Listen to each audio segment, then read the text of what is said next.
कि एक बीमार व्यक्ति को रात को भगवान ने सपने में दर्शन दे करके बोला कि तुम्हारे घर के बाहर एक बहुत बड़ा सा पत्थर पड़ा है, उसको उठाओ, वहाँ से धक्का दो, तुम्हारी किस्मत खुल जाएगी।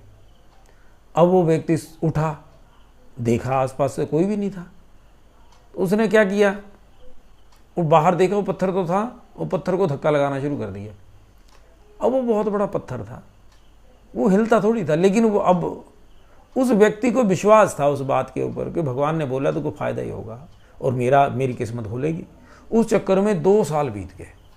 लोग, जब वो ये करता था, जब सवेरे शाम जब भी टाइम लग रहा उसने धक्का लगाते रहना, तो लोग हंसते थे, बोलते साला पागल हो गया, ये तो रोज़ सवेरे शाम इसके साथ घुलता रहता है।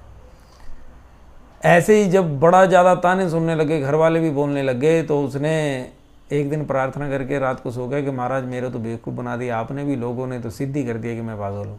तो रात को भगवान ने फिर दर्शन दिए, बोला बेटे वो पत्थर तो मैं खुद ही उठा दूंगा, लेकिन तू अपना शरीर देख, पिछले 2 साल में तूने इतनी मेहनत करी है ना, अपना शरीर को देख, पहले तू क्या था और अब क्या है, और अब तेरे शरीर में कितनी ज़्यादा एनर्जी है और तू कितना ज़्यादा स्वस्थ है और तुझे कितनी दवाइयाँ खानी पड़ती है। ओहो, तो मैं तो ध्यान ही नहीं दे पाया इस तरफ। एकदम झकझोर करके उठ खड़ा हुआ और उसने देखा, अरे बाप रे, ये तो सच है, मेरा शरीर देखो कैसे गठीला हो चुका है और मैं तो अब वैद्य के पास जाता ही नहीं। और उठा सवेरे, देखा तो वो पत्थर अपने आप ही छटक करके दूर चला गया था। ओह, तो ये जो दिक्कतें हैं भगवान दे रहा है आपको, तो ये दिक्कतें अगर आपको दे कोई, भगवान दे रहा है, तो इट मीन्स आपको चमकाना चाह रहा है। और अगर आपको दिक्कतें नहीं आ रही हैं और दिक्कतें आ रही हैं तो आप भाग जाते हैं, तो फिर आप सफल नहीं हो पाएंगे। दिक्कतें भी आएंगी, सफलता भी प्राप्त करनी है, मेहनत भी करनी पड़ेगी, नींद भी उड़ानी पड़ेगी। यही सफलता का फलसफा है, जीवन का फलसफा भी यही है।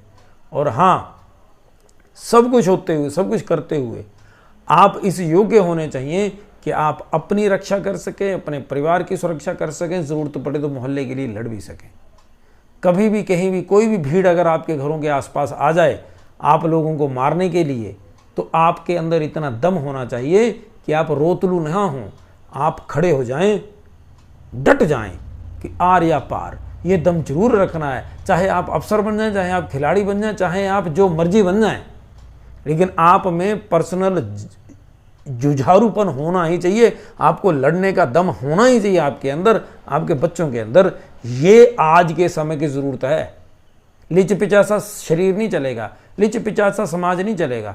आपको अपनी सुरक्षा के लिए, अपने भाई बहनों की सुरक्षा के लिए, माँ बाप की सेवा सुरक्षा के लिए जुझारू और शक्तिशाली बनना ही पड़ेगा। तो कोशिश करिएगा कि सफल होना है और ताकतवर भी। जय हिंद।